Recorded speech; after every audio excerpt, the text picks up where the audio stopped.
Hello guys! Good morning po sa inyo lahat. And syempre, kumusta na din po sa ating mga bagong followers. Syempre, batiin na rin natin yung ating mga friends and mga dati na rin pong followers at nakasuporta po sa Ma'am She and Trisan. So for today's video guys, ay samahan niyo po ako magluto nitong chicken with creamy mushroom. Naku, napakasarap nito guys. At syak, taob na naman ng isang kalderong kanin nyo tulad ng niluto kong kanin kanina. Talagang taob na naman guys kasi talagang nagustuhan ng Trisans ko itong aking chicken with creamy mushroom. Nako guys, enjoy watching po. So ayun na nga guys, so nagpainit muna tayo dyan ng ating mantika din sa ating pan, at after nyan ay ilalagay natin dyan yung ating chicken. Yung ating chicken dyan guys is nilagyan ko lang yan ng konting asin at konting paminta para may lasa na yung ating chicken. Ayan, hindi natin siya lulutuin masyado kasi mamaya lulutuin pa rin naman natin yan.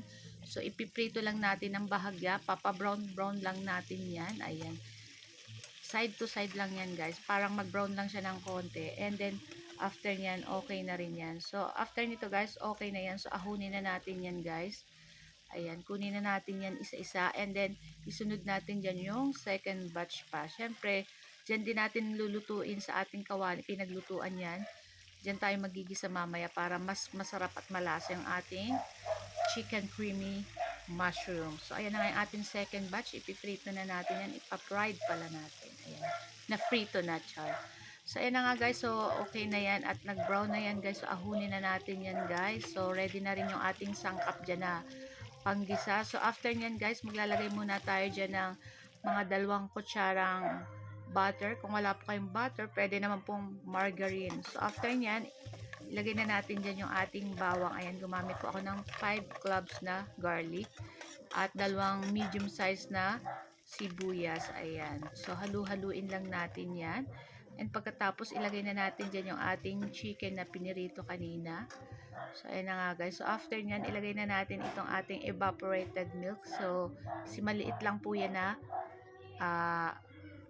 maliit na lata ng evaporated milk. So, after nyan, nilagay ko na rin yung ating mushroom na pieces na mushroom, saka itong Knorr creamy mushroom. Ayan guys, yung powder pong nabibili yan sa grocery. Ayan.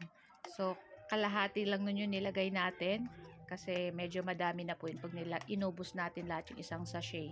So, ayan, hayaan lang natin matunaw yung ating powder na creamy mushroom, and pagkatas maglagay na tayo dyan ng paminta at liquid seasoning. Optional lang naman po yung liquid seasoning, pero pampadagdag pa po kasi yun ng sarap nitong ating creamy mushroom, chicken creamy mushroom. So, ayan na nga guys. So, ayan, halu-haluin lang natin ng konti. So, luto na rin naman po yan guys. So, naglagay ako dyan ng corn, kernel corn. Pwede naman po kayo hindi maglagay kung ayaw nyo po. Pwede rin po kayong gumamit dyan ng carrots kasi masarap po yan. So, ayan na nga at luto na yan guys. So, pwede na at ready na rin po kaming mag-lunch. So, napakasarap po nito guys. So, ano pang hinihintay nyo guys? So, try nyo na din po itong lutuin. Ako, hindi po kayo magsisisi sa sobrang sarap nito guys. Kaya yung anak ko is gusto pa nilang lutuin ko daw uli itong ganitong luto. So guys, ito lang ang aming video today. Sana nag-enjoy po kayo ng aking video. Sana po ay wag nyo pong kalimutan i-share yung aking video at pa-like at comment na rin po. And pa-follow na rin po ng aming page. Thank you so much. Ciao!